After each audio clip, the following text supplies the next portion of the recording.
먼저 어제 있었던 한미 정상회담과 또 깜짝 발표된 관세 협상 관련 내용까지 좀 세세하게 짚어보도록 하겠습니다. 자, 어제 한미 정상회담은 그야말로 금이었습니다. 트럼프의 황금 사랑을 겨냥한 것으로 보이는데요.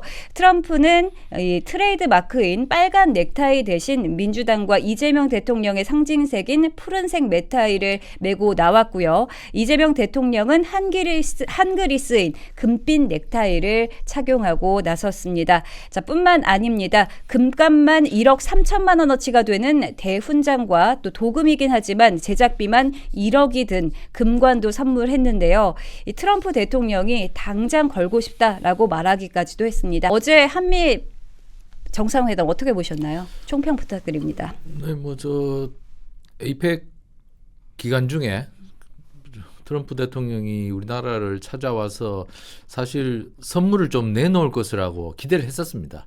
에이펙 기간 중에 우리와 한미 정상회담도 하지만 다자회담도 같이 하는 와중에 한미 정상회담에만 재를 뿌릴 수는 없는 거 아닙니까? 그렇기 때문에 그 과정을 준비하는 과정에서 우리 무역협상단이나 외교협상단이 많은 노력을 기울여서 나름대로 성과를 거뒀다고 생각합니다. 그 참 미국과 협상하기가 매우 힘들지만 오랜 기간을 그리고 많은 인력들이 가서 그리고 산업부 장관이나 경제부총리나 이런 분들이 많은 지혜와 그리고 총력을 기울여서 어떤 회담의 성과를 이끌어냈다고 봅니다.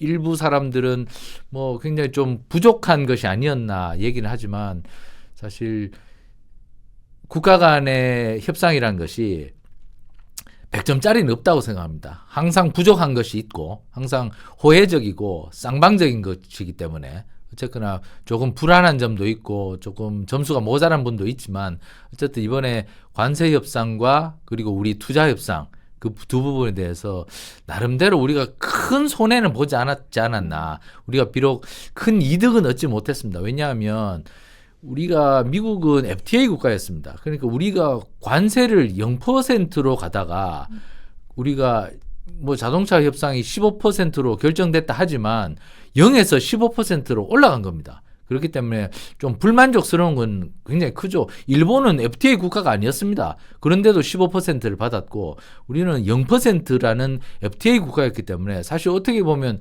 굉장히 불만족스럽죠. 아니 0에서 어떻게 15%를 만들어.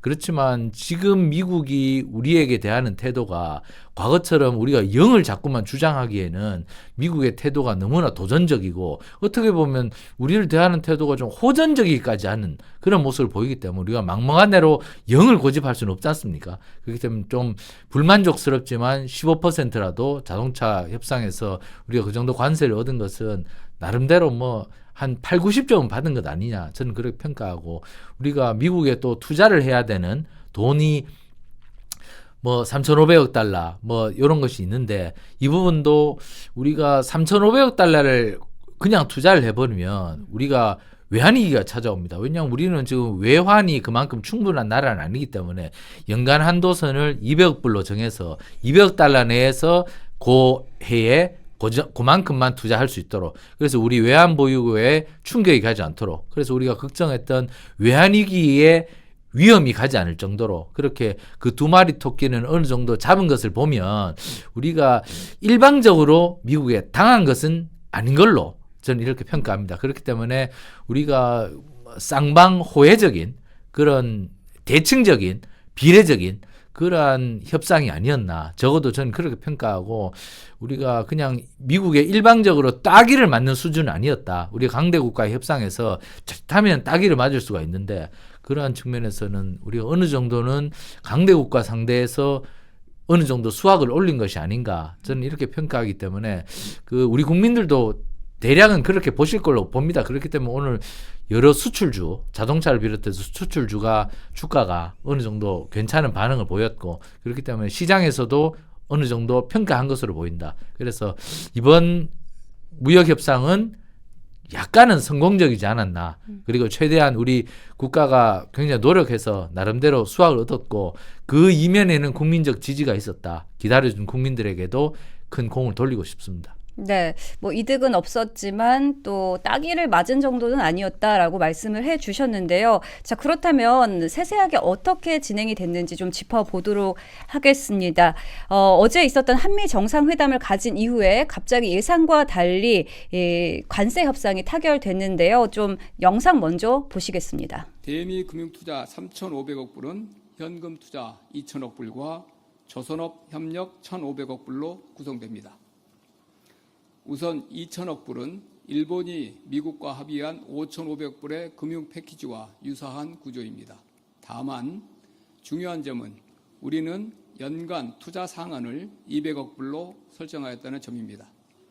다시 말해 2천억 불의 투자가 한 번에 이루어지는 것이 아니고 연간 200억 불 한도 내에서 사업 진척 정도에 따라 달러를 투자하기 때문에 우리 외환시장이 감내할 수 있는 범위 내에 있으며 외환시장에 미치는 영향을 최소화할 수 있습니다. 조선업 협력 1,500억 불 소위 마스가는 우리 기업 주도로 추진하며 우리 기업의 투자는 물론 보증도 포함하는 것으로 합의하였습니다. 특히 신규 선박의 건조 도입 시에 장기 금융을 통해 자금을 조달하는 선박금융을 포함하여 우리의 외환시장 부담을 줄이는 한편 우리 기업의 선박 수주 가능성도 높였습니다. 상호관세는 7월 30일 합의 이후 이미 적용되고 있는 대로 15%로 인하해 지속 적용하기로 하였으며 자동차 및 자동차 부품 관세도 15%로 인하됩니다. 네, 핵심은 이겁니다. 원래 현금 3,500억 달러 투자였는데 이걸 2천억 달러, 연 200억 달러씩 10년간 상환하는 식으로 협의를 한 건데요. 정부는 외환 보유고를 안 건드리고 외화 자산 수익과 채권으로 200억 달러를 조달한다라고 밝혔습니다. 하지만 이 연납액 200억 달러 이게 한국은행과 또 기획재정부가 밝힌 외환 시장에 충격을 주지 않고 조달할 수 있는 최대 규모인 연간 150억에서 200억 달러의 최상단에 해당하는 금액인데요. 지금 정부 여당에서는 매우 선방했다라고 자평을 하고 있는데 이 2천억 달러 투자 아까 전에 말씀하셨지만 좀 더 자세하게 좀 평가 부탁드립니다. 그러니까 대미 투자 금액이 너무 많아서 이렇게 달러를 우리가 줘버리면 우리가 달러 보유고가 바닥이 나기 때문에 1997년처럼 우리가 외환위기가 올 수 있다. 그 부분을 계속해서 미국에 우리가 주장을 했었죠. 그래서 미국은 처음엔 그것을 받아들이지 않았죠. 계속 내놔라. 빨리 그 원금, 그건 원금이다. 그거는 도저히 못 깎아줘. 이랬다가 지금 연간 200억 달러씩 그러면 내면은 그러면 그렇게 그건 허용해 줄게. 이렇게 미국이 약간 어떻게 보면 유도리는 봐준 것 같습니다. 이게 미국이 성질이 났을 때는 굉장히 호된 협상을 요구합니다. 예를 들어 1980년대에 일본 자동차가 미국 시장을 막 휩쓸고 있을 때 미국이 일본을 불러서 플라자 합의라는 걸 합니다. 야, 너희 자동차가 너무 우리 미국 시장을 휘젓고 있어서 우리가 지금 시장이 교란되고 우리가 손해를 너무 많이 봐. 그렇기 때문에 너희 자동차가 미국 시장에서 못 팔리게 우리가 플라자 합의라는 거를 해야 되겠어. 그러니까 이때부터 우리 1달러에 너희 지금 100엔이 한 1달러당 너희 화폐 가치가 한 140엔 정도 하는데 1달러당 너희 화폐 가치를 80엔으로 낮춰. 80엔으로 낮춰. 지금부터 이렇게 바로 시행이야. 그렇게 되니까 그렇게 플라자 합의라는 것을 미국이 이끌어냈죠. 일본으로부터. 그럼 어떻습니까? 1달러를 옛날에 벌었을 때는 140엔이 들어왔는데 플라자 합의를 하고 나니까 80엔으로 줄어버리지 않습니까? 그러면 일본 자동차는 수출 경쟁력을 잃어버리죠. 그렇기 때문에 그 당시에 일본이 엄청나게 호된 시련을 겪었습니다. 그렇기 때문에 미국이 성질이 나면 그렇게 마구잡이 협상도 합니다. 그렇게 했는데 사실 이번에도 미국이 그렇게 마구잡이로 치고 나올 것 같았어요. 그런데 이번에 좀 연간 그러면 분납을 해. 그럼 한꺼번에 안 받을게. 분납을 한 것은 그런대로 우리가 효과를 충분히 얻을 만한 그런 협상을 했다고 생각합니다. 그렇기 때문에 우리가 물론 3,500억 달러 뭐 조선소에도 투자하고 현금도 줘야 하는 그런 부담을 안게 됐습니다만은 우리가 전액을 한꺼번에 주는 것이 아니라 분할해서 납부하게 된 것은 굉장히 우리로 봐서는 위험을 분산한 효과가 있다. 그렇기 때문에 그 부분에 대해서는 정부 협상단이 굉장히 잘한 부분이 있다. 그렇기 때문에 그 부분에 대해서는 위험이 굉장히 낮아졌다고 저는 평가하고요. 하지만 우리가 지금 서면으로 우리가 지금 협상문을 받은 게 없습니다. 관세라든가 그럼 뭐 3,500억 달러 뭐 200억 불로 뭐 지금 구두로 나온 것은 있지만 서면으로 나온 것이 없고, 그리고 반도체 관세는 제외라는 말도 자꾸만 들리고 서면이 없으니까 자꾸 온갖 얘기가 자꾸 난무하고 있어요. 약속되지 않은 얘기들이. 네, 하나도 안 나오고 그러니까 있죠. 그런 것들이 굉장히 불안하죠. 그렇기 때문에 서면을 우리는 빨리 받아야 된다. 서면 협상문을 결정문을 빨리 받아야지 우리 마음이 놓이는데 그것이 없어서 굉장히 안타까운데 그 부분에 대해서는 정부가 빨리 이끌어내야 된다. 그리고 지금 그 서면이 없으니까 아니 미국이 우리한테 많이 봐줬으니까 너희 지금 시장 개방해. 뭐 쌀도 그렇고 쇠고기도 그렇고 너희 우리가 개방한 만큼 너희는 우리 거 안 사가잖아. 그런 말도 자꾸 들리면서 서면 협정문이 없으니까 자꾸 온갖 이상한 말들이 자꾸 계속 쏟아지거든요. 그러니까 빨리 우리는 서면 협상문을 결정문을 빨리 받아내야 된다. 그것이 없으니까 자꾸 미국이 무엇을 앞으로 어떻게 해야 될지, 뭐 반도체 관세는 더 때리는지 아니면 시장 개방을 요구해서 쌀이나 쇠고기 그리고 콩이나 뭐 이런 것을 자꾸 사라고 그럴지, 모든 것이 불안의 연속 그리고 불확실성의 연속이 있단 말입니다. 그렇기 때문에 그런 부분에 대해서는 우리가 빨리 위험을 결정지어야 된다. 우리 위험이 어느 정도까지 왔는지 그것을 빨리 결정지어서 불확실성, 구름을 빨리 걷어내야 된다. 우리가 지금 그 부분에 대해서 정부가 최선의 노력을 경주해서 빨리 서면 결정문을 받아내서 이 협상은 이제 종료다. 더 이상 이것 가지고 왈가왈부해서는 안 된다. 그것이 바로 정부가 마무리 지어야 할 시점이다. 저는 네. 그런 부분을 정부에 대해서 촉구를 하고 미국에 가서 빨리 그 부분을 결정지어야 할 것 같습니다. 네, 사실 지난 8월에 있었던 한미 정상회담 때에도 뭐 협상문이 필요 없을 정도로 잘 됐다 이렇게 했는데 지금 계속해서 관세 협상이 늦어지지 그렇습니다. 않았습니까? 네. 그러다 보니까 더욱더 좀 걱정의 목소리가 높은 것 같은데요. 그러니까 지금 정부가 협상을 잘했다고 봅니다. 협상을 잘했다고 보니까, 그러나 모든 국가 간의 협정은 활용점정이 바로 이 종입니다. 종이가 있어서 이것을 서로 양국이 비준을 하고 이렇게 해서 이런 부분을 빨리 결정지어야 된다. 지금 잘한 협상을 제대로 마무리 짓기 위해서는 협상의 결정문을 빨리 확보해야 된다. 이런 조언을 꼭 드리고 싶습니다. 네, 지금 막 김민수 최고위원 도착하셨습니다. 우선 우리 시청자 여러분께 한번 인사 부탁드리겠습니다. 네, 시청자 여러분 안녕하세요. 제가 이게 이 사랑하는 매일신문에 또 지각을 해서 너무 죄송합니다. 지각한 만큼 더 알찬 내용 방송하도록 하겠습니다. 네, 많은 감사합니다. 분들이 지금 기다리고 계셨거든요. 지금 한미 관세 협상 관련해서 이야기 나눠보고 있습니다. 네네. 총평을 좀 해주실 수 있으실까요? 먼저 한미 정상회담에 대한 총평을 말씀드리면은 아직 협상이 체결되지 않았다라고 보는 것이 맞다라고 생각합니다. 왜냐하면 지금 일단 합의문이 없죠. 네, 합의문이 없는 합의이기 때문에 합의 중이다, 가정형이다라고 보는 것이 맞고, 이 근거로는 합의문이 채택됐다면은 양국에서 똑같은 발언이 나올 거예요. 뭐 예를 들어 앵커님과 제가 합의문을 썼다. 그럼 서로 다른 얘기를 딴 데서 할 수가 없죠. 근데 지금 우리나라 같은 경우는 우리 정부는 3,500억 불을 투자하기로 했다. 그중에서 2,000억 불을 200억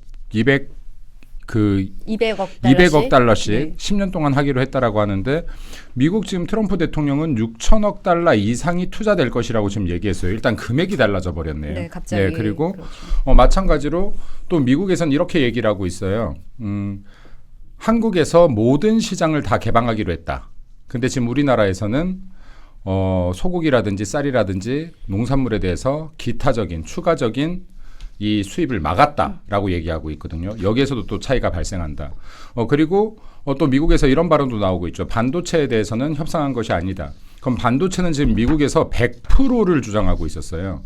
그럼 지금 이건 아직도 협상이 난제가 남았다. 반도체 같은 경우는 우리가 대미 수출 비중이 굉장히 많음에도 불구하고 이거 아직 협상한 거 아니야 라고 하는 거거든요. 이 말인즉슨 뭐냐면 우리 아직 반도체 100% 주지 않았어. 이거 안 낮춰줬어. 이 말뜻은 우리 아직 대한민국에 얻어갈 게 있어. 남았어라는 겁니다. 협상이 끝나지 않았죠. 지금 ING 중인 것이다. 그래서 결국에는 현재 민주당과 이재명 정부가 이번 협상을 굉장히 잘한 것이라고 포장하고 있는데 실체가 없다 아직. 이 합의문이 나오기 전에는 어떠한 실체가 어떤 것이 진짜인지 확인할 방법이 없다라고 하는 것이 팩트이다라고 보면 될 것 같습니다. 그리고 지금 우리 정부 주장대로라고 하더라도 3,500달러 중에서 지금 이걸 10년을 2천억 불을 지금 분할해서 투자한다라고 하는데 이건 역시도 굉장히 적은 타격이 아니다. 왜냐하면 통화 스왑 없이는요. 이것도 외환 보유고를 건들지 않고 안 되는 액수입니다. 우리가 지금 한 해 대미 수출을 통해서 얻는 수익이 약 260억 달러, 뭐 264억 달러 정도 된다고 하는데 그럼 한 해 대미 수출을 통해서 얻는 수익을 고스란히 다 투입해야지 되는 수준이다. 그러니까 이 부분 역시도 지금 여전히 외환 리스크가 남아있다라는 말씀도 좀 드리고 싶습니다. 여기서 더해서 핵 잠수함 얘기가 나왔어요. 네. 그럼 핵 잠수함 얘기가 나오면서 지금 이 부분에 대한 국민들께서도 기대를 많이 하고 있는데 핵 잠수함에 대한 부분을 트럼프 대통령이 긍정적으로 이야기했다라고 하니까 그럼 국민들께서는 야 우리도 이제 핵 잠수함 1, 2년 내로 생기는 거야 라고 생각할 수 있는데 이 역시도 사실상은 협상이 됐다고 보기 굉장히 힘들다. 가 팩트인 것 같습니다. 정확히 얘기하면 이재명 정부가 지금 3,500억 불을 투자하는 이 과정에서 실제로는 얻은 것이 없기 때문에 국민 눈속임용, 눈 가림용으로 지금 핵 잠수함 카드를 꺼냈다라고 보이거든요. 왜냐하면 지금 불과 한 달 전만 해도 이재명이 이렇게 말했어요. 미국의 3,500억 불 투자를 내가 그대로 받아들였다면 탄핵되었을 것이다라는 네. 발언을 실제로 했습니다. 자, 근데 지금 그때 한 달 전과 지금 오늘의 계약에 큰 차이가 없어요. 이재명의 말대로라면 지금 탄핵되어야 돼요. 네. 그런데 지금 이것을 지금 국민들께서 분노할 거를 덮기 위한 수단으로 핵 잠수함을 꺼냈다라고 판단되어지는 이유가 무엇이냐면 이게 지금 트럼프 대통령이 조건부 승인을 한 거거든요.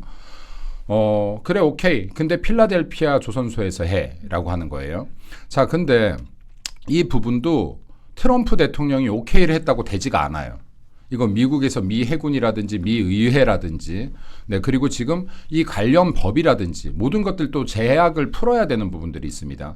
근데 지금 여기에 앞에 단서가 붙은 게 필라델피아의 조선소에서 해라고 했거든요. 자, 근데 이 조선소가 실질적으로 지금 재무적으로는 정지되어 있는 상태예요. 그래서 지금 이걸 하나가 100% 지분 인수를 한 상태입니다. 우리나라 하나가. 그리고 여기에 지금 실제로 굉장히 큰 돈을 투자해서 향후 지금 현재는 배 2척을 건조할 수 있는 수준인데 향후 연간 배 20척을 건조할 수 있게끔 이 시설 투자를 하겠다라고 지금 한 상태입니다. 근데 이 시설 투자를 통해서 이 시설을 바꾸는데 업그레이드 시키는 데만 해도 시간이 얼마 걸릴지 모르는데 중요한 것은 필라델피아 이 투자가 이루어지고 시설 투자가 이루어진다라고 해도 군함급을 건조할 수 있는 시설이냐는 다른 얘기예요. 미국에도 지금 군함급을 건조할 수 있는 조선소는 2개뿐이 없습니다. 그러면 지금 이게 만약에 필라델피아 조선소에 군함급을 건조할 수 있게끔 하는 데에는 이게 수년이 걸릴지 10수년이 걸릴지 모르는 일이다.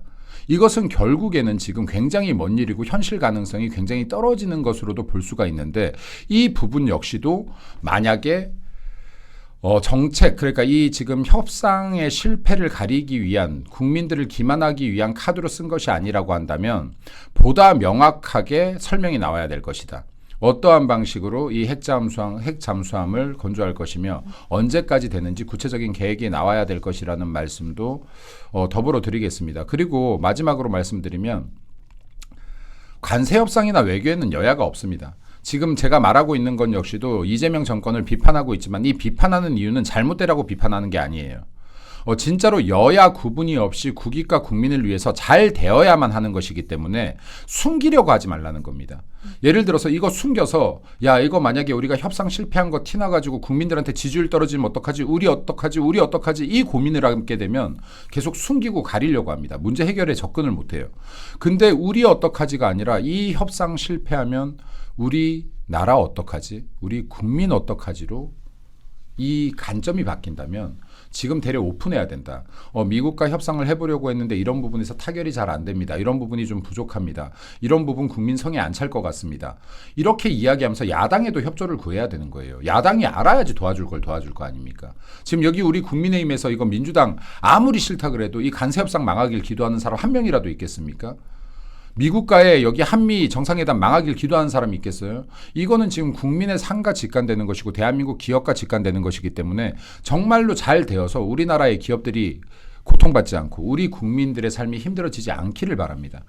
그렇기 때문에 이재명과 민주당은 지금이라도 국민들 앞에 이 가정들을 소상히 밝혀야 되는 것이다. 계속 미국과 헤어지고 나서 서로 엇박자 다른 얘기 나와서 국민들의 불신을 계속 받지 말고, 그 핵잠수함 같은 것들로 지금 뭔가 국민 눈을 가리려고 하지 마라.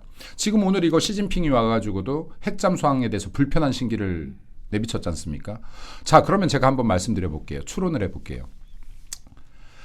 그렇게 중국에 쉐쉐하는 이재명이 시진핑 신기를 건드릴 거 알면서도 핵잠수함 이야기를 꺼냈습니다. 이 리스크를 감수하면서까지도 핵잠수함 얘기 왜 꺼냈을까요? 그 정도로 지금 관세 협상이 우리나라 기업과 국민들에게 미친 영향이 크고, 이것을 잘못했었을 때는 지지율에 급락할 것이라는 두려움을 갖고 있기 때문입니다. 자, 그러면 핵잠수함 카드라도 꺼내서 이 부분을 가지고 지금 관세 협상을 어느 정도 커버하고, 그리고 또 좀 무비자 입국 때문에 지금 또 이 부분에 대한 민심도 굉장히 많이 등을 돌렸어요. 자, 그러면 이재명은 친중이다, 종중이다, 이런 부분들에 대한 불만도 불안도 좀 잠식시키자는 두 마리 토끼를 잡자라는 카드로 저는 핵잠수함을 꺼냈다라고 봅니다. 왜냐하면 이때까지 핵잠수함 같은 경우는 민주당의 정책과 전혀 다른 반대 방향이죠. 자, 그러면 이런 것들도 국민들을 기만하려고 하지 마라. 기만하려고 하면 계속 또 속여야 된다. 하나의 거짓말을 덮기 위해서는 또 속여야 되고 또 속여야 되고. 지난번 한미정상회담 때 합의문이 필요 없을 정도로 성공한 회담이라면서요. 근데 그 거짓말을 또 가리려고 하니까 또 거짓말이 되는 겁니다.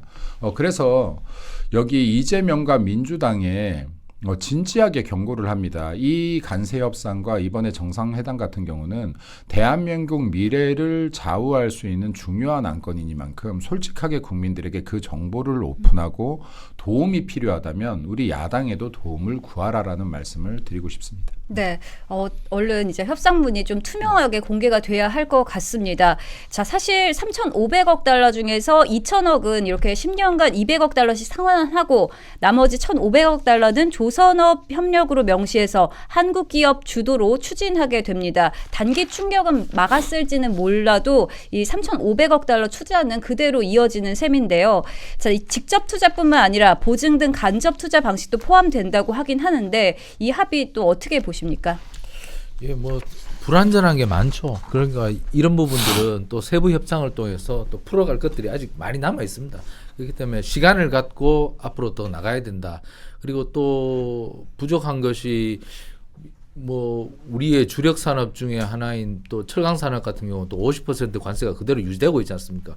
이러한 부분에서도 풀어야 될 것이 많고, 지금 산을 하나 넘었다고 해서 산을 지금 다 넘은 게 아닙니다. 앞으로 넘어야 될 산이 제가 볼 때는 지금 넘었던 산보다 더 많이 남아 있습니다. 그렇기 때문에 꾸준히 산을 넘어서 협상문을 도출해내야 된다. 그리고 그것은 지켜질 수 있도록 동맹국으로서 노력을 담보할 수 있도록 미국을 또 압박해야 되는데, 예를 들어 미국이 지금 우리에 대해서 동맹국으로서 대우를 하지 않는 협상이 계속되고 있죠. 예를 들어 미국이 자국의 철강 산업을 보호하기 위해서 우리한테 지금 50%의 철강 관세를 때린다고 합니다. 계속 유지시킨다고 하는데, 우리는 원래 미국의 쿼터를 받아서 무관세로 수출을 했습니다. 철강은.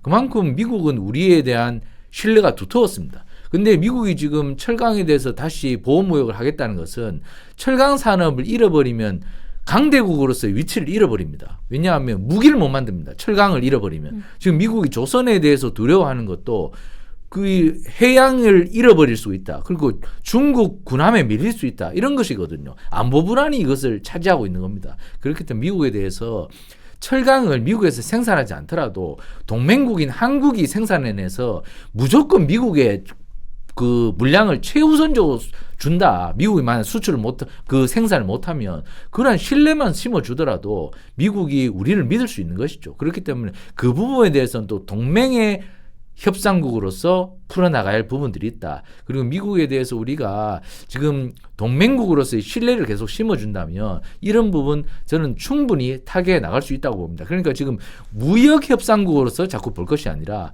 한미동맹이라는 굳건한 동맹국으로서의 지위를 미국에 확신을 심어준다면, 아, 철강 그래 너희가 생산을 우리 주면 되겠네. 그거 뭐 우리 거네. 이런 신뢰를 심어준다면 미국이 왜 우리한테 관세를 이렇게 때리려고 하겠습니까? 미국의 불안을 잠재워줘서 영원한 동맹국이라는 신뢰를 심어준다면 미국이 우리한테 더 많은 인센티브를 줄 것이다. 그렇기 때문에 앞으로 이러한 자세를 갖고 협상을 한다면 충분히 해낼 수 있을 것이냐. 그런 측면에서 이재명 대통령께서 자꾸 뭐 친중으로 자꾸 오인을 받는다면 그런 오해를 자꾸 불식시킨다면 미국이 우리를 더 신뢰할 거 아닙니까?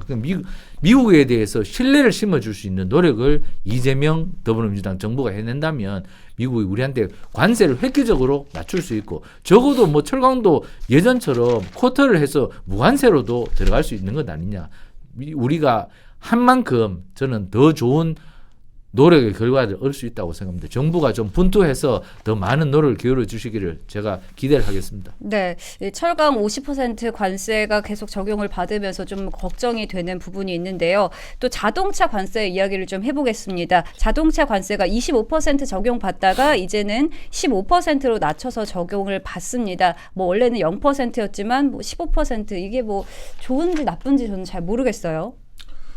일단은 사실은 이게 언어의 장난인데요. 0%에서 15%로 올라간 게 맞아요. 이렇게 표현하는 게 맞죠. 왜냐하면 이게 장사하시는 분들의 입장에서 표현해야 되지 않겠습니까? 그러면 우리나라의 자동차 수출을 하고 있는 기업들의 입장에서 이게 지금 25%에서 15%로 떨어진 것으로 느낄 것이냐, 0%에서 15%로 올라간 것으로 느낄 것이냐. 자, 이게 아직 확정이 안 됐었던 상황이었는데 이제는 0%에서 15%로 올라간 것으로 느끼는 것이 맞겠죠. 자, 그러면 지금 대한민국 자동차의 기술 수준은 분명히 올라가 있습니다. 세계 자동차 시장과 어깨를 나란히 하고 기술적으로도 그리고 뭐 디자인적으로도 밀리지 않습니다. 그럼에도 불구하고 우리가 미국 시장에서 우위를 가졌던 것은 분명하게 가격 우위입니다. 가격 우위가 있다라고 판단하는 것이지 아직 세계인의 인식 속에서 한국 자동차가 기술 우위에 있어, 디자인 우위에 있어, 브랜드 우위에 있어라는 표현을 하진 않거든요. 그럼 이제 우리나라 대한민국 자동차 산업이 과제가 생긴 거예요. 가격 우위에서 어떻게 하면 디자인 우위로, 브랜드 우위로, 기술 우위로 나갈 것이냐. 자, 이 난간을 잘 넘어간다면 대한민국 자동차 산업은 제가 볼 때는 정말로 한 단계 더 업그레이드 될 수 있는 위기를 기회로 만들 수 있는 기회이긴 합니다. 하지만 당장 어렵습니다. 당장 정말로 어려울 거예요.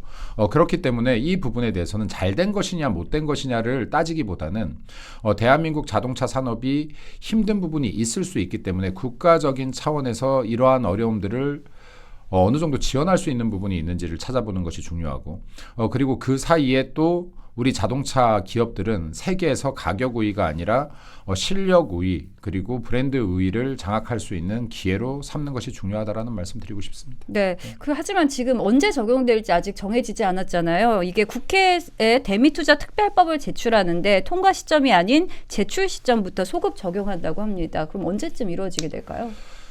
글쎄요. 지금 이게 사실은 이 합의문이 나와봐야지 알 것 같아요. 이거 지금 제가 또 아까도 말씀드렸는데 합의가 된 상태가 아니라고 보는 것이 맞아요. 왜냐하면 아까도 다시 한번 거슬러 가볼게요. 야, 니네 반도체는 아직 100%야. 우리 100% 먹일 거야. 자, 이 속에는 니네들 뭘 더 줄래가 남아있는 거예요. 그럼 이때까지 지금 얘기했던 것 중에서 방향을 틀 수도 있습니다. 그러니까 이때까지 지금 되었다고 얘기한 것 중에서 방향을 틀고 반도체를 낮출 수도 있어요. 그러면 아까도 말씀드렸다시피 지금 대미 수출의 반도체 부분이 굉장히 많은 부분을 차지하고 있는데 우리가 이거 반도체 100%면 이거 망하라는 거 아닙니까? 이것도 지금 사실은 미국과 한국의 입장이 다르죠. 우리나라 정부에서는 지금 이재명 정부에서는 이렇게 말하고 있거든요. 대만보다 불리하지 않은 조건으로 협상하기로 했다라고 얘기했어요. 근데 미국의 반응 전혀 다른 거죠. 아닌데 우리는 반도체 이야기한 적 없는데 라고 하는 겁니다. 자, 이렇기 때문에 지금 이거는 합의를 이룬 것이 아니라 협상 중으로 보는 것이 맞다. 그리고 이 합의문이 명확하게 나와야지 방금 앵커께서 질문하셨던 이러한 부분들에 대한 예측도 어느 정도 가능할 것이라고 봅니다. 그래서 지금 이게 불확실성이 전혀 해소되지 않았다. 지금 어제부터 시작해서 오늘까지 수많은 언론들이 불확실성이 해소되었다라고 하는데 제가 볼 때는 여전히 안개 속에 있다. 불확실성이 전혀 해소되지 않았다라고 봅니다. 그래서 이게 우리 정부는 기업들의 불안을 해소하고 국민들의 불안을 해소하기 위해서 이러한 부분들 정보에 대해서 국민 알 권리를 충족시키라라는 말씀을 다시 한번 드립니다. 네. 그리고 이번 한미 관세 협상할 때 굉장히 중요하게 생각했던 것이 통화 스와프였는데요. 이 한미 통화 스와프가 이번 협상에서는 빠졌습니다. 구윤철 부총리는요. 통화 스와프를 체결하려면 금리를 약 4% 수준으로 부담해야 한다라면서 이 통화 스와프보다 비용도 안 들고 국익에 유리하다라고 설명을 했는데요. 이것에 대해서는 어떻게 보십니까? 한미 통화 스와프를 결국에는 뭐 성공시키지 못했습니다. 이게 우리가 한미 통화 스와프를 성공 작동시키면 우리가 대미 투자를 하더라도 외환 보유고 걱정은 덜게 되거든요. 우리 원화를 주면 그 사람들이 원화를 달러를 바꿔줘서 그냥 우리 원화를 받아가면 되는 거기 때문에 우리가 외환 위기에 대한 걱정이 굉장히 사라지게 되는데 지금 그렇지만 이 사람들은 미국이 통화 스와프를 하지 않고 그 대신 협상안을 수정해서 3,500억 달러 일시금을 안 받을게. 하지만 1년에 200억 달러 상한선에서 받을게. 이렇게 수정한 걸로 보입니다. 그러니까 양자가 그 접점을 찾았다고 보는 것이죠. 아니 우리는 그냥 통화 스와프가 좀 불만이지만 자기들은 일시금을 안 받고 분할금으로 받겠다는 협상안을 내서 미국이 그것을 통과시킨 것 같은데 근데 통화 스와프에 대해서 미국이 저렇게 거부감을 자꾸 드러내는 것은 우리가 좀 굉장히 좀 아쉬운 부분이죠. 우리가 통화 스와프를 처음 하는 것도 아니고 우리가 금융위기 겪었을 때 일본하고도 좀 했고 미국하고도 통화 스와프를 한 전례가 있는데 그 전례를 또 무시하고 통화 스와프를 안 해준다는 것은 그만큼 좀 동맹 간의 균열이 있지 않는가 저는 이런 의심을 좀 합니다. 동맹을 못 믿으니까 스와프 안 하는 거 아닙니까? 자기들 금고 열어서 자기 현금을 못 주겠다는 것인데 그만큼 그 부분에 대해서는 우리가 미국과의 신뢰가 어느 정도 형성되어 있는지 조금 의구심이 들지 않을 수 없다. 왜냐하면 지금 우리가 비록 분할 투자로 바뀌었지만 통화 스와프를 거부한 것에 대해서는 우리가 이해할 수 없는 측면이 굉장히 많거든요. 사실 우리가 뭐 원화라고 해서 좀 불안한 통화이긴 하지만 전 세계적으로는 우리가 펀더멘털이 굉장히 강한 국가인데 경제 펀더멘털이 그런데도 미국이 우리를 이렇게 불신하는 그런 뉘앙스를 비친다는 것은 동맹의 균열이 아닌가. 그만큼 미국이 지금 우리를 보는 시각이 과거와는 다르다고 보지 않을 수 없다. 그렇기 때문에 우리가 미국에 대한 동맹 간 신뢰를 다시 한번 좀 점검하고 이것을 좀 회복시키려는 노력을 좀 해야 되지 않을까. 이번 통화 스와프는 미국이 우리를 바라보는 시각을 재정립하고 있는 것이 아니냐. 과거의 미국이 아니지 않느냐. 이런 우리가 확신을 좀 들었기 때문에 이 부분에 대해서는 동맹 간 신뢰를 회복하는 외교적 노력이 반드시 병행되어야 한다. 이런 충고를 좀 드리고 싶습니다. 네. 그리고 마지막으로 이제 수익금 배분 문제도 좀 짚어보겠는데요. 수익금이 만약에 발생하게 되면 원리금 회수 전에는 5대5로 수익금을 분담하는데 회수 후에는 미국이 9, 한국이 2를 가져가는 방식이라서 또 이게 일방적인 퍼주기 아니냐 이런 비판도 나오고 있거든요. 이것 역시도 일본하고 많이 비교를 하더라고요. 근데 이거 일본하고 비교하면 안 돼요. 왜냐하면 일본하고 지금 비교하거나 다른 국가 비교를 하는 것은 덜 잃은 쪽이 이긴 게임이다라고 지금 속이는 거예요. 근데 실제로 일본보다 덜 잃지도 않았어요. 많이 잃었어요. 이미 아까 말씀드렸던 것만으로도. 근데 지금 이 수익 배분 같은 경우는 원금 상환까지 그러니까 원금을 회복하는 BEP까지 5대5를 가져가고 그 이후부터는 우리는 10% 미국은 90%를 가져가라는 것인데 아쉽죠 이런 부분. 왜냐하면 지금 가장 아쉬운 건 뭐냐면요. 우리 3,500억 불 투자한다라고 하는데 이 외에도 기업 투자까지 하면 6천억 불이 넘는다. 혹은 지금 9,500억 불에 달한다라는 얘기까지 나오고 있는 거거든요. 이 이야기도 제가 자주 하지만 세계 각국은요. 지금 리쇼어링 정책을 어떻게 하면 펼칠까 하는 거예요. 어떻게 해야지 지금 외국의 기업들을 우리한테 유치하지 외국 제조기업들을 어떻게 세금을 낮춰줘야 되나 뭘 해야 되나 너무 많은 연구를 하는 거예요. 우리나라도 사실 이 연구를 해야지 맞아요. 세계 각국들이 야 대한민국 기업하기 너무 좋아. 저 나라는 노사 문제도 크게 없고 그리고 지금 세제 혜택도 너무나 많고 기업 환경이 너무 좋아. 대한민국 들어가서 기업하고 싶어. 하는 욕구를 불러일으켜야 이게 리쇼어링 정책이 되는데 지금 우리나라가 하는 건 오프쇼어링이에요. 자 지금 이제 관세 협상을 통해서 대한민국 대기업들까지도 이 큰 금액을 우리나라가 아닌 미국에 투자하는 거예요. 근데 미국에 이 큰 금액을 투자했는데 투자금조차도 우리가 가져오지 못하는 거예요. 이거 얼마나 가슴 아픕니까? 말도 안 되는 것이죠. 이러한 부분들이 방금 위원님께서 말씀하셨지만은 미국과의 동맹이 돈독하다라고 느꼈으면 절대 이런 협상이 전 나오지 않는다라고 봅니다. 미국이 중요시하는 건 지금 경제 동맹이 아니에요. 가치 동맹이에요. 제가 이 이야기도 너무나 여러 번 드렸지만은 지금 미국이 두려워하는 것, 미국을 신경 쓰이게 하는 것은 중국의 영향력 확대다. 글로벌 영향력 확대. 그럼 지금 결국에는 지금 미국과 중국의 패권 전쟁 중인 것인데 누가 나와 가치 동맹을 맺고 있는가, 누가 나와 같이 갈 사람들인가를 판단하고 있는 과정이기도 하다. 그런데 계속해서 미국은 의심하는 거죠.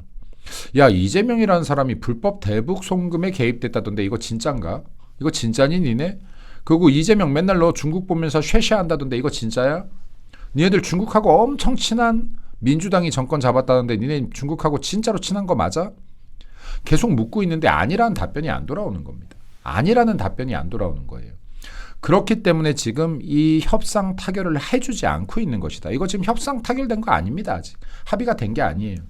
그렇기 때문에 계속해서 예달게 하고 있는 것이다. 궁지로 몰아넣고 있는 것이다. 이거 트럼프 협상 방식이거든요. 궁지로 몰아넣는 거예요. 궁지로 몰아넣고 있는 겁니다. 우리 편이라고 생각했으면 이렇게 궁지로 몰아넣는 협상 전략을 택하지 않았겠지만 트럼프가 우리 동맹이라고 보지 않기 때문에 지금 궁지로 모는 협상 전략을 계속 펴고 있다. 앞에서는 웃고 뒤에선 치고 앞에서는 웃고 뒤에선 치고. 자, 이 부분에 대한 대답은 우리 대한민국이 미국과 여전히 같이 동맹국이고 가장 가까운 혈맹 국가입니다. 라는 걸 보여주는 것이다라고 생각합니다. 네. 이렇게 궁지로 몰아넣다 보니까 이번 협상이 이렇게 잘 된 것처럼 보이는 그런 착시 효과가 좀 그럼요. 있는 것 같습니다. 네.